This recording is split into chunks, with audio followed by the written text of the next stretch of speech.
Thank you for joining us for this first ever ICS Wayfinders Microsymposium. Our topic today is identity, imagination, and the other. Since this is our first experiment with online video broadcasting, please be patient with the technical challenges we will undoubtedly encounter.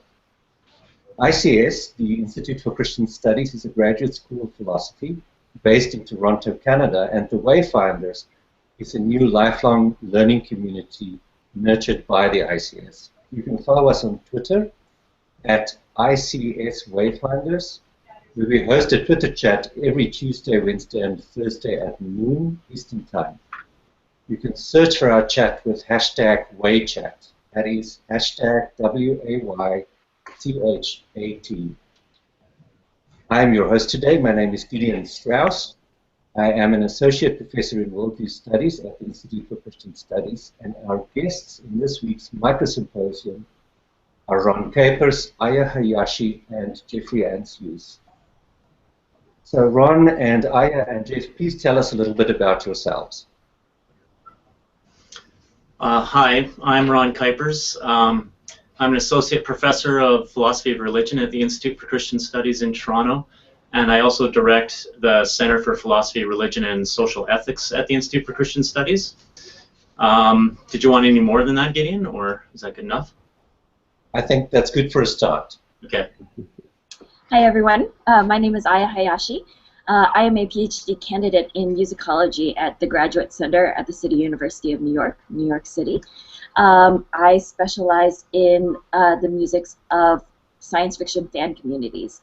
So on any given day, I am listening or analyzing folk music about Star Trek, punk rock about Harry Potter, or watching a whole stream of funny musicals on YouTube that are based around geeky topics. Hello everybody, my name is Jeffrey Anslus. I'm an assistant professor of international mental health and trauma studies and the program director of global interdisciplinary studies at Lesley University in our Graduate School of Arts and Social Sciences. Actually in the midst of transitioning to a new role at University of Victoria in the Faculty of Human and Social Development. What can I tell you? My scholarship is in the area of violence and First Nations youth, specifically looking at ethical intersections of imagination and nonviolence in current Canadian settler and Indigenous relations. So thanks for having me. I think I'm going to go a little bit outside of what we've prearranged and ask each of you just a follow-up question about yourselves. So maybe, Ron, since you started out, can you take us back to the prehistoric era when you were working on your doctoral dissertation? Tell us about the topic and tell us what intrigued you about that topic. Sorry, Gideon, you went a little garbled there for a second when you asked your question. So were you referring to today's topic and how we landed on it? No, I want to hear about your PhD dissertation. Okay. Yeah, I mean, so my PhD dissertation is called Critical Faith Toward a Renewed Understanding of Religious Life and Its Public Accountability. And the project really sort of evolved out of, I'm one of those kind of scholars who goes to grad school to tackle their own existential questions. So growing up in the Christian Reformed Church in Canada, and having some problems with aspects of that inheritance, but also recognizing a lot of value in it. Mm-hmm. I used my scholarly work at the PhD level to tease out what it means to be a religious person today, and what, in a pluralist society, what kind of levels of critical self-reflection do we need to meet in order to, for our religious contributions to be, welcomed and beneficial in public discourse. So there's within that I had a chapter on Habermas, I had a chapter on John Locke, and a lot of folks in between, and yeah, so that's so that was published by Rodopi back in 2000 and I want to say 2002 or 3 or something like that, but yeah, anyway, so that's that project in a nutshell. Aya, Silk, why? So I discovered Filk when I was a I'm actually still a Firefly fan. It was a very short-lived TV series in 2002 created by Joss Whedon. And I came across a song by this folk duo called Vixie and Tony that took the theme song from the TV show Firefly and added verses to it. And I was so intrigued by this pseudo-parodic practice that I started writing about it on all of my grad school applications. And they kept asking me about it, and I even sang some of the songs in my interviews. And then I just kept pursuing the topics, doing some social theory courses, getting interested in discourse analysis, and then in the process of doing field work on Filk and in the Filk communities around the U.S., I came across this thing called Wizard Rock. And so from there, I started to expand out my topic to do not only a history of music in science fiction fan communities, but also looking at how social media and different people from different generations approach the act of musicking. So yeah. Very interesting. And Jeff, maybe talk a little bit about your own doctoral work. Sure. Yeah, I did my PhD in clinical psychology, and I also done graduate work in theology. But my PhD dissertation focused on what is sort of emerging within much of Canadian academia as Indigenous perspectives in social science, specifically looking at Indigenous perspectives on nonviolence. And so my dissertation put into conversation a number of ethical perspectives that emerge within critical social science, certainly that of communitarian ethics, and looked at places of resonance and intersection with traditional Anishinaabe and Cree perspectives on nonviolence. Looked at the ways they mutually inform one another and also where they're dissonant. And then tried to look for ways in which this could inform how we might envision an Indigenous practice of nonviolence, in particular within the current Canadian criminal justice system and its work with First Nations youth, which are disproportionately represented within incarceration rates. So that's sort of a number of things that it touches upon, but yeah. Thank you. Thank you to each of you for just telling us a little bit more about yourselves and your intellectual pursuits and interests. So Ron, this week's Microsymposium of the Wayfinders is prompted by your reading of Richard Kearney. Can you start us off by reading a short extract from Kearney's writing, maybe commenting on it as you go along? Sure. Yeah, so Gideon, when you approached me with this idea about doing a Google Hangout on the idea of identity, which is an important theme that's being explored with your wayfinding community, I kind of thought, well, I am in the middle right now of a 13-week seminar on the work of Richard Kearney, an Irish-born philosopher who now teaches in, I believe, Boston College, and whom I interviewed for the other journal.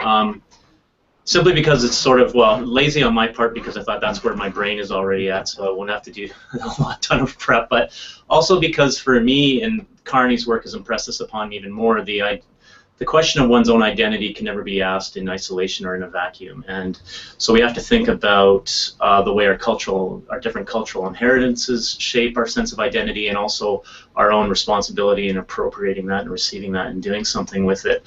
And then in the same context, as we become more aware of pluralism and difference in our societies, the importance of imagination and the role that others play in shaping our identity, both the other that we sort of exclude and maybe monsterize and define ourselves against, but also maybe that zone of interaction where we can also learn something about a strangeness within ourselves. So I've picked a couple of passages from Kearney's book on stories to sort of read to get us started on this idea.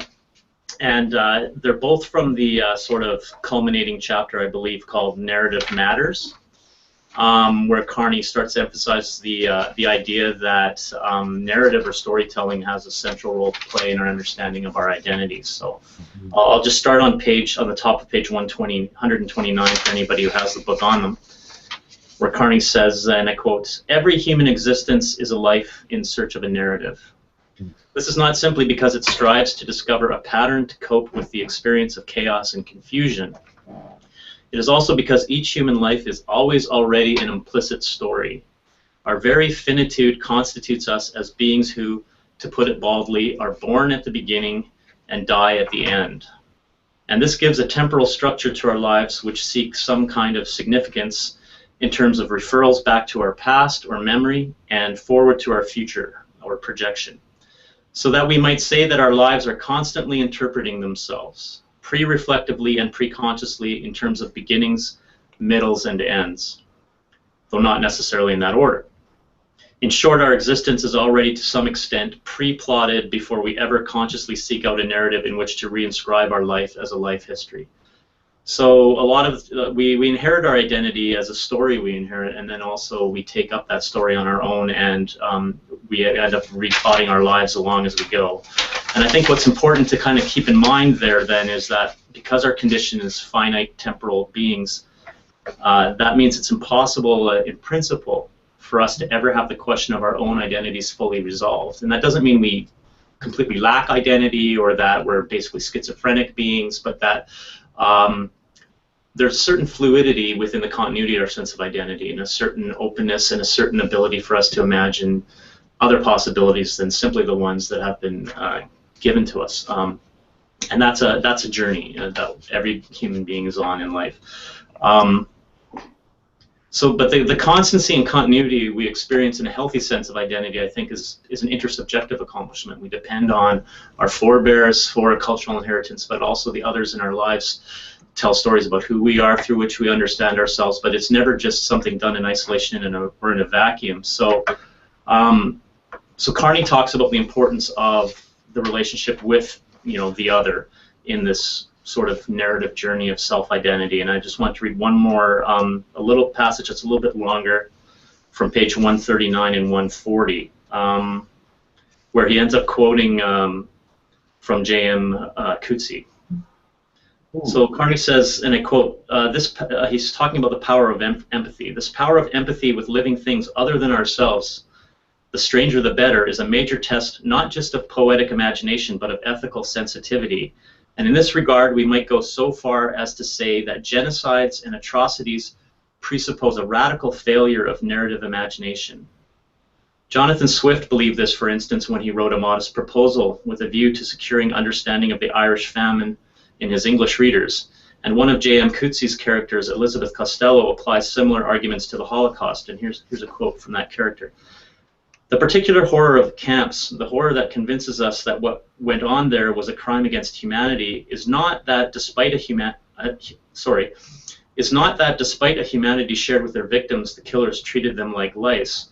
That is too abstract. The horror is that the killers refused to think themselves into the place of their victims, as did everyone else. They said, it is they in those cattle cars rattling past. They did not say, how would it be if I were in that cattle car? They did not say, it is I who am in that cattle car. They said, it must be the dead who are being burnt today, making the air stink and falling in ash on my cabbages. They did not say, how would it be if I were burning? They did not say, I am burning, I am falling in ash." So Carney goes on. In other words, concludes Elizabeth Costello, and he quotes from that character again, "They closed their hearts. The heart is the seat of a faculty, sympathy, that allows us to share at times the being of another. There are people who have the capacity to imagine themselves as someone else. There are people who have no such capacity, and there are people who have the capacity but choose not to exercise it. There's no limit to the extent to which we can think ourselves into the being of another. There are no bounds to the sympathetic imagination."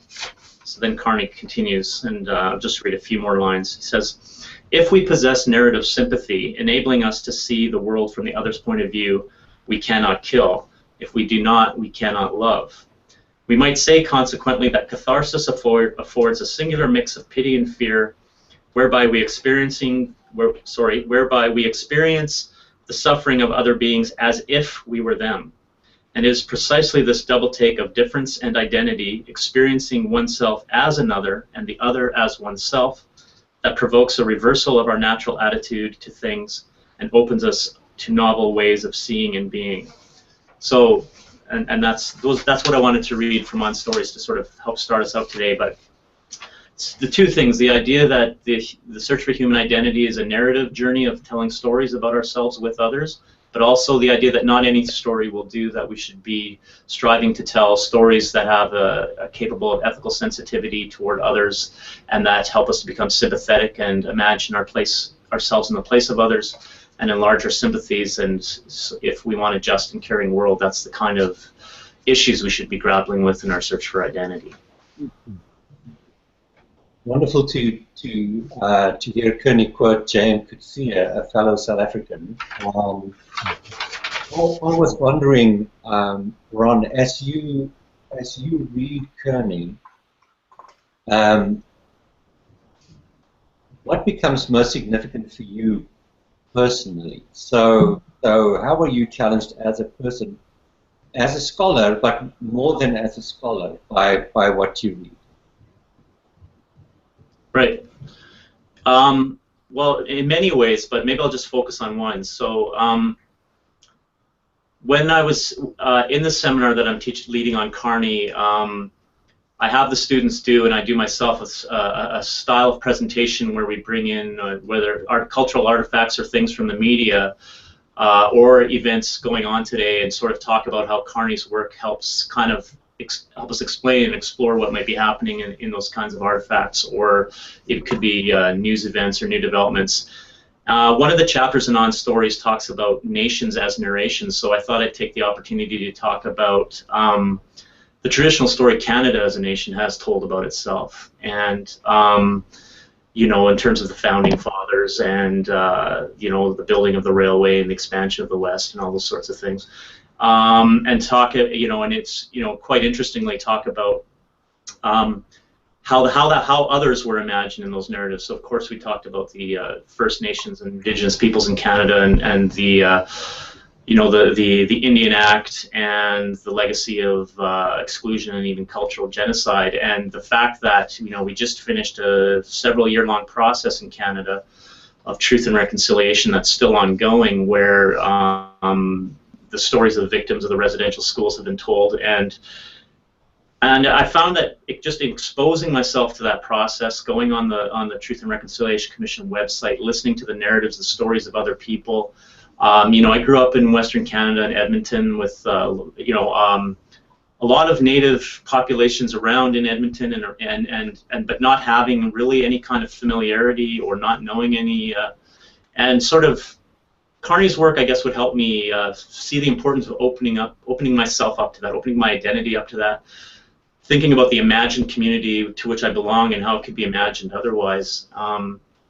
And you know, and I've actually, you know, in a very beginning way, and Jeffrey can probably talk a lot more about this than I can, but in a very sort of beginning way, I've started to sort of more expose myself to that and seek out opportunities for that kind of engagement and enlargement of my imagination, and it's made me really question the dominant Canadian story of Canadian national identity, but also it's given me hope that we can start to tell a different story, the one that listens to the Indigenous voice more clearly, one that explores much more seriously our interconnectedness with each other through the land, to see the land as not a possession to be owned and grasped and exploited, but rather a gift to be shared. I mean, that affects things like the current refugee crisis in the world and Canada's efforts to welcome, you know, 25,000 Syrian refugees. So, you know, that's just the way I think Kearney's work kind of encourages us in that kind of direction. I think it's healthy. It's you know, so, and it's a matter of exploring where you came from, what you thought your sense of identity was, and what challenges it, and how it might you know, develop in different directions, more healthy directions, you know, and I really feel, you know, Scripture calls us to this kind of journey as well, so that all fits together, but maybe I'll stop there. I'm going to ask you one more question before I'm going to ask Jeff to respond to that from his perspective. you are, I'm guessing, the child of immigrants, or at most the grandchild of immigrants. Right. Um, Child. Child of. Yeah. So how does the immigrant experience figure as you think about identity, imagination, and the other within the North American or Canadian context? Right. Yeah, so I'm a first-generation Canadian, and my parents were immigrants from the Netherlands, and they left at different times, but basically in the wake of World War II and the devastation that was sort of visited upon the Netherlands. My mom's family immigrated here quite soon after the war ended. My dad came a little later in the 50s, and they met in Canada. In terms of the way that shaped my identity, one of the things that I think is really big is that first-generation immigrant community can tend to be very reclusive and isolated and looking to each other for comforts. They're in a strange country, new language. And the Dutch Reformed community is also very sort of culturally active, so they create all their own parallel organizations. You know, we had a Dutch Christian Reformed hockey league so that kids could play hockey not on Sunday. Our own version of Boy Scouts and Girl Guides, all that kind of stuff. So as you grow up in a first generation of that, you're in Canada, you speak English as your native tongue, and yet your social world is really confined to start with. And I think coming from that base and then sort of slowly through your teenage years and your coming of age years, really realizing how big a place the world is and how many different kinds of people there are and cultures and religions, music, a lot of the things that you have a hunger to explore that, to break out of what seems to be kind of a constricted background, but it also gives you a really strong sense of identity and a secure place to branch out from. And I don't want to belittle that either, right? But for me in high school, getting involved in the kind of 1980s local DIY punk rock kind of movement in Canada and finding other teenagers in that, there was a real authentic search for, meaning vis-a-vis what was going on politically at the time. It was, the Reagan era, Reaganomics, and all that kind of thing, and that sort of I found that very sort of a saving force in my life, that kind of ability to question and explore things through that kind of counterculture. But yeah, so I think that being a first-generation child of immigrants that's sort of my story, but I think that might be a common one. If I wonder, what are you thinking as you're listening to the conversation so far? Well, I really appreciate hearing both the academic and the personal. I think they inform each other quite profoundly in this case. Yeah, I mean, I think for me, I guess the first few thoughts around this sort of narration of nationality, it is something that has been very complicated in my own experience. Living as a Canadian citizen, the Canadian passport, having a father who was a first-generation immigrant to Canada from the UK. So according to UK law, I'm also a British citizen. And under the Indian Act, I'm a status Indian and a citizen of Fisher River Cree Nation, one of the 5 traditional First Nations in Winnipeg, a city that has had, for 500 more years, multiple sovereignties existing in a shared space. And so, I think for myself, this idea of reconciliation is one that's deeply connected to encountering the stranger within, these sort of multiple versions of myself that I have obligation and role within, be that as a colonized or colonizer, or as a other or one who's doing the othering, a subject or sometimes an object, depending on how one is reading Canadian history. I think that question of how national identity is being constituted within this sort of reconciliation era, I think is deeply well, I think it can be deeply problematic and hopeful as well. I think there's a lot of creative opportunity for the way we narrate our relationship to create space that's generous, that's compassionate. I was reminded when the Carney quote of Richard Wagamese, who's an Anishinaabe author from Manitoba. He writes that all that we are is story from the moment we are born to the time that we continue on our spirit journey. We're involved in the creation of the story of our time here. It's what we arrive with, it's what we leave behind. We're not the things that we accumulate, we're not the things that we deem important, we are story, all of us. And what comes to matter is the creation of the best possible story we can narrate while we're here together. And when we can do that and share those stories with each other, we get bigger inside and we see each other and recognize our kinship. And I think kinship is really the means by which I come to understand my relationship to these many identities. That it's one of real deep, intimate relationship, and that's even different from being a neighbor, because I share some sort of more almost blood-like relationship to these many identities. So that's some initial thoughts. Great. So, Aya, as a non-Canadian, what do you hear and what do you think? So, I know that many of my friends in New York, being a very liberal city, to say the least,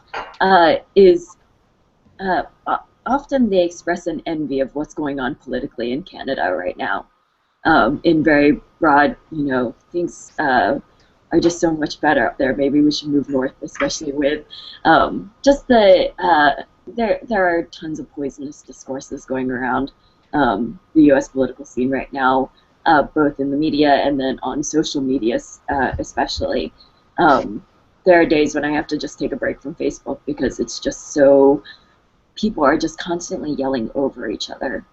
And I think what a lot of this is bringing to mind is just the importance of listening and hearing each other's stories, giving each other space to tell each other's stories.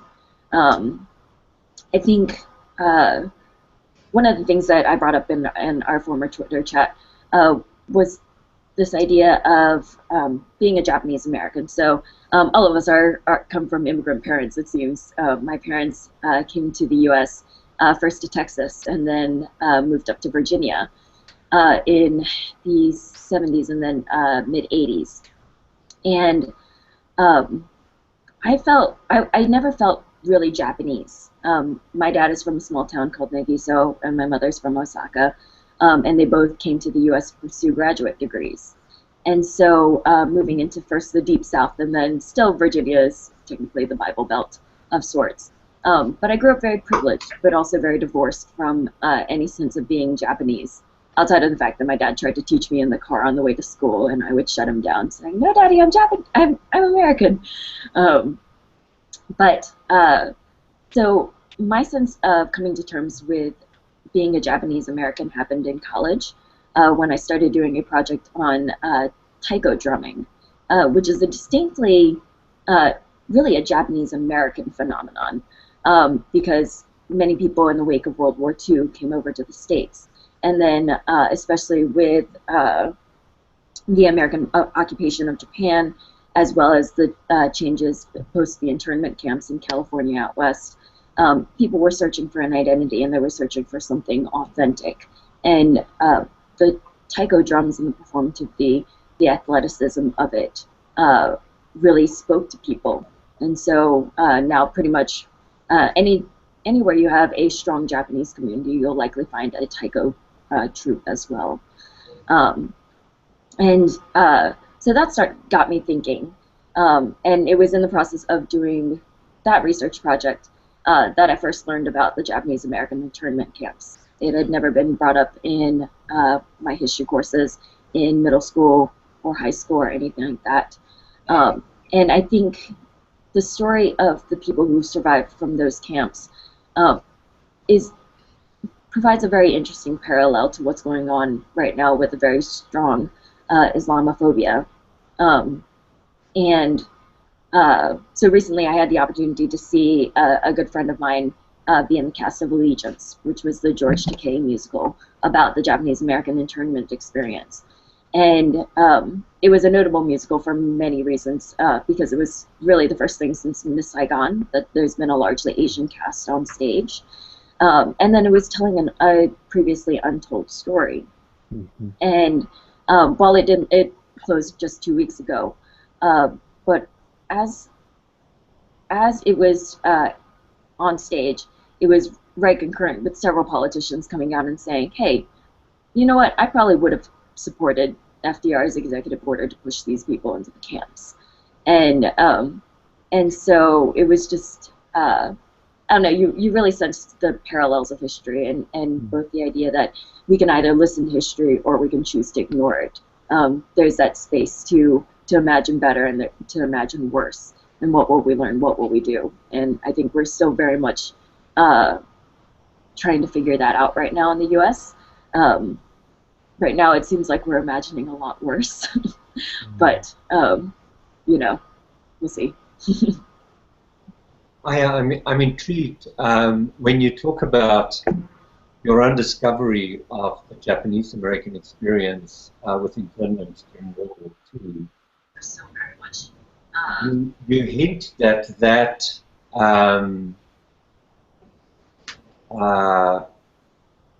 deepens your own capacity to imagine the experience of people subjected to Islamophobia in America now.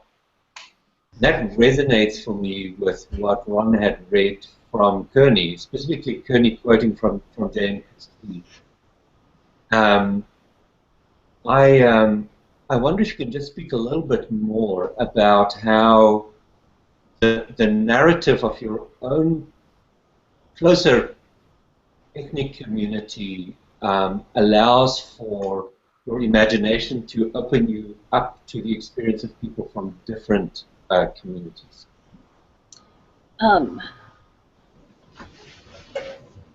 So I feel that I'm at a very interesting point because my parents are not of the initial generation that immigrated to the U.S. and that underwent that experience. And so that was very much not part of my family's narrative. But I'm finding more and more that it's actually part of my ethnic heritage, if you would have it. And it's something I'm still working on interpolating into my own life. But seeing, I had read accounts of how bad the camps were. And I had experienced, at least for my college brain, enormous amounts of empathy then. And also having experienced the power of taiko drumming myself and performing with a troupe down in North Carolina, how that would work to heal in some ways, to empower. And I think once I saw Allegiance and I saw it musicalized, I saw it actually enacted out. I don't know. I'm very much a person that if you sing to me, I get you better, you know.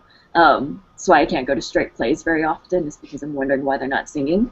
But I think in light of that artistic experience, as well as the narrative that I became familiar with in college, to know that Muslims in America could go through the same thing at the hands of people who refuse to be empathetic, it breaks my heart, you know. You know, we are all brought up in America on this idea of the American dream, whether or not that is really a reality or not. I think it's a reality for some. I think largely it's a myth. I think we all need that as a source of optimism. And when different people groups try to enforce their own right to that narrative, but deny it to other people, is very problematic. Yeah. So I don't know if I answered your question. That was cool, but it allowed me to segue because I'm intrigued by your saying that you need to hear people sing to have a sense of who they are.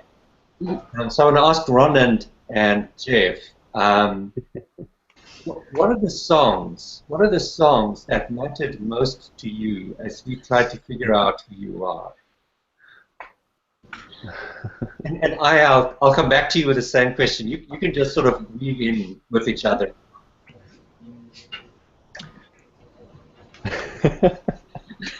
That's not a hard question at all. Well, one song jumped into my mind right away. Actually, two songs. One is 40 by U2. I was 8 years old the first time I went to a U2 concert, which is, I think, pretty remarkable. And that song was sung, and it's always stuck with me for years. But I think that song it's a lament, and this sort of prophetic posture of waiting and protesting and lamenting and hoping and having hopes decimated, all those sorts of complexities. I think that the lamenting as part of who I am, that makes me sound kind of depressing, but you know, I think about my mother's generation, who were a part of the 1960s scoop in Canada, or my grandmother's generation, my grandmother, a residential school survivor, and the importance of hearing their story and encountering the reality of their lived experiences has been one of listening to suffering, listening to lament and protest.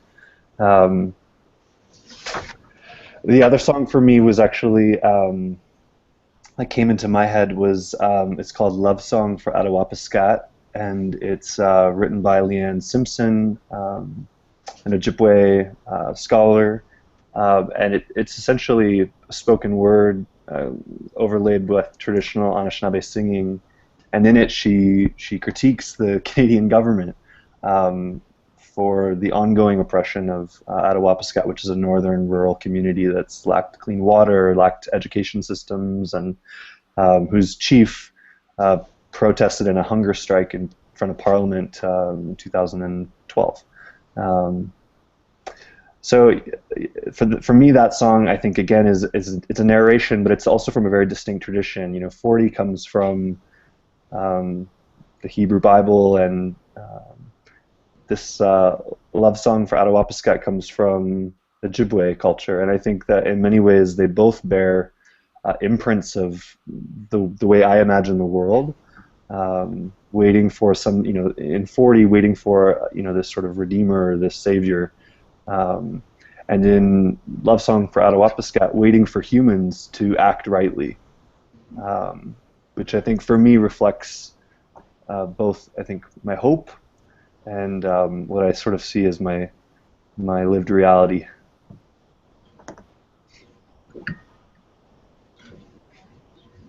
Well,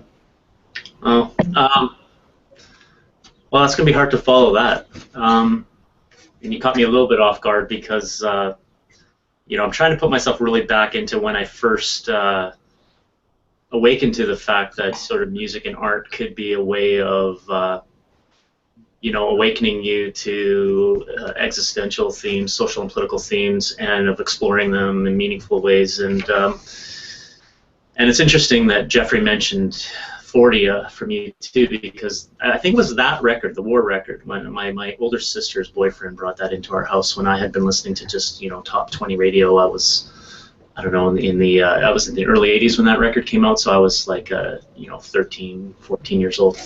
And kind of thinking, oh, music can be like this. Like, it can matter. It can, you know, if you listen to Bono's way of singing, it's just so raw and kind of bleeding, and on that record. So that was one record that was really a turning point for me, when I thought, wow, he's talking about what's going on in Ireland, and how he as an Irish citizen is, responding to that, and in songs like Sunday Bloody Sunday, New Year's Day. So, I would have to mention something like that too.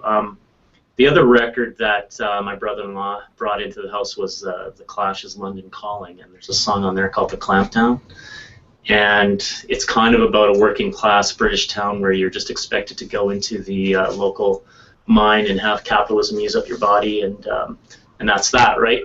And the song has an imaginative kind of exploration of, like, you don't have to. That's not your life story. You don't have to do that.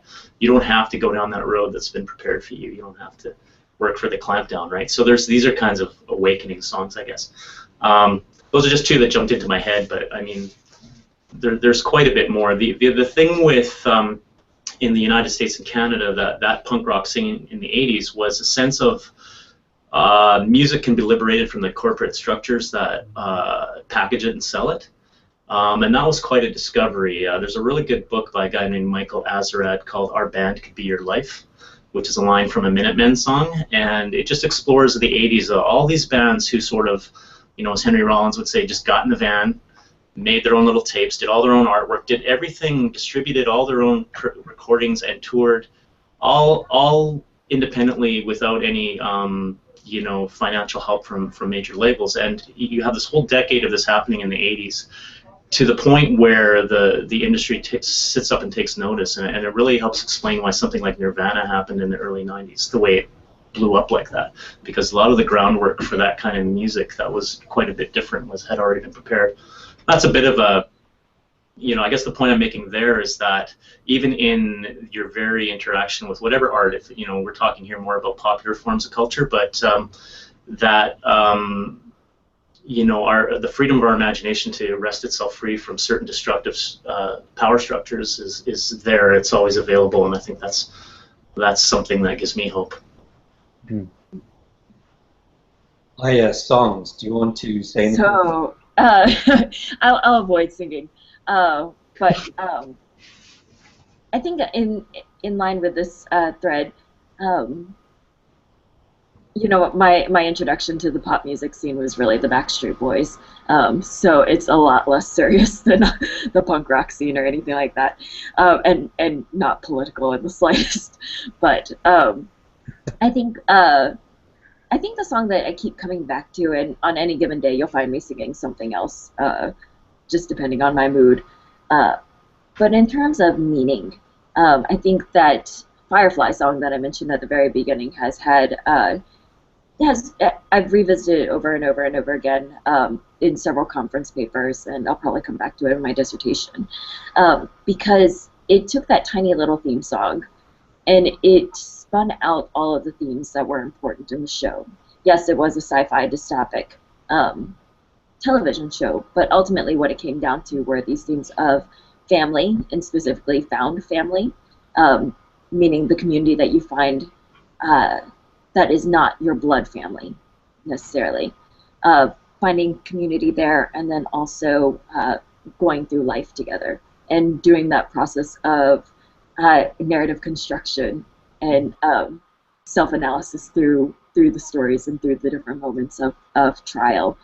So I find that very interesting. I think going on this punk rock thing, though, instantly the wizard rock movement that I'm spending a couple chapters on is actually a direct offshoot of all of these processes put into place by the punk rock movement, and they are, I don't want to say apolitical, but they started off, everybody will tell you in the movement that it started off as a joke. They're like, we wanted to write some silly songs about Harry Potter, and we just did it in our garage.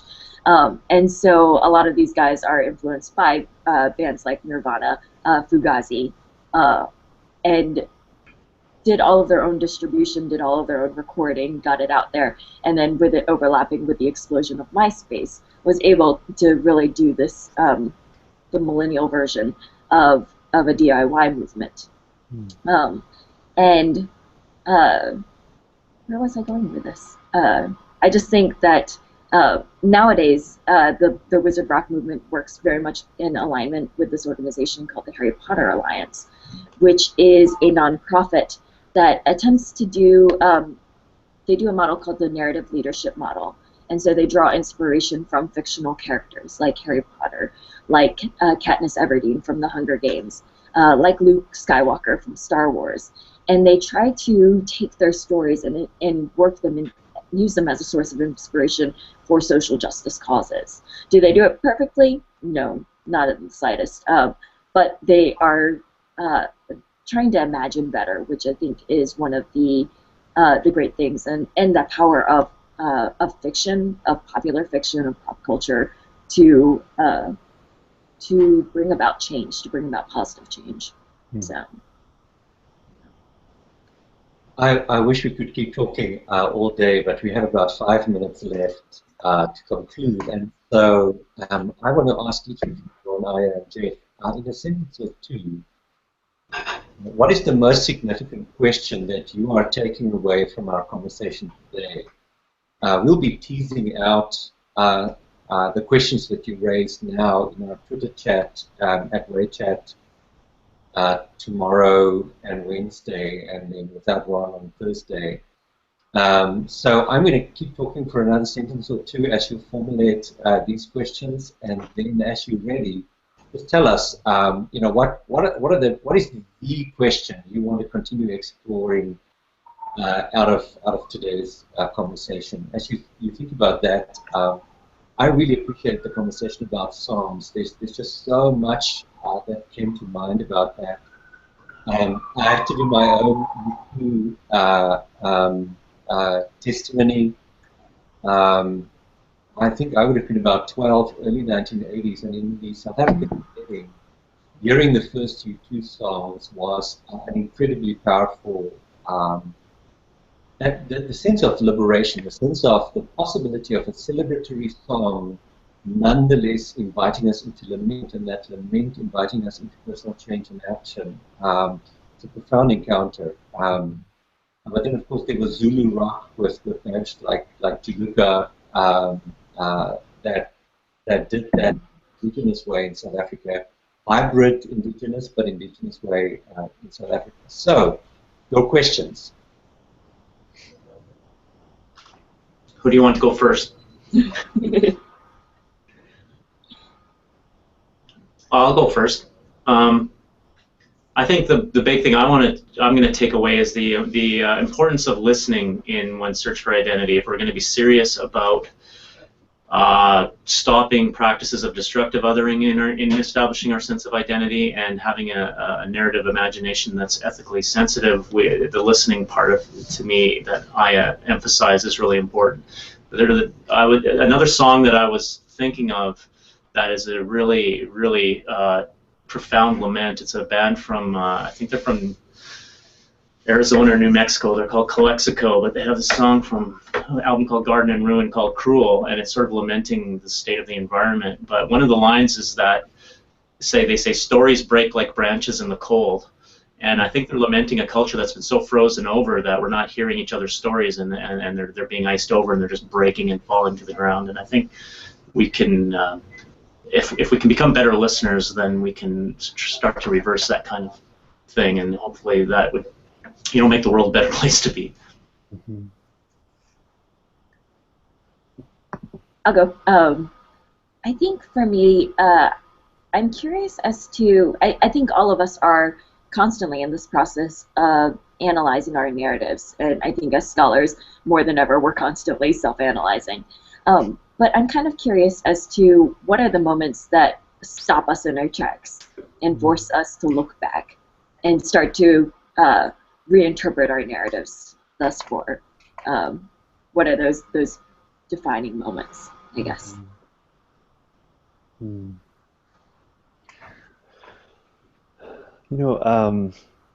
Ron, you were talking about Carney earlier, and you referred to the sort of inability of being able to resolve our identity, and sort of calling us towards a fluidity and openness. I think one of the questions I have working in community organizing or restorative justice work within relationships between different sort of dyads, be it Canadian and Indigenous or other. How to practice with individuals who have foreclosed on the question of identity and its fluidity, who see it as something resolved. And I think that that happens in on many sides of equations. But what are the practices that compel others in our work and in our vocation towards a more reflective posture and openness to deal with the irresolvability of identity? Well, thank you, Aya and Jeff and Ron, for the gift of your time and the invitation to one another, the gift of conversation with one another.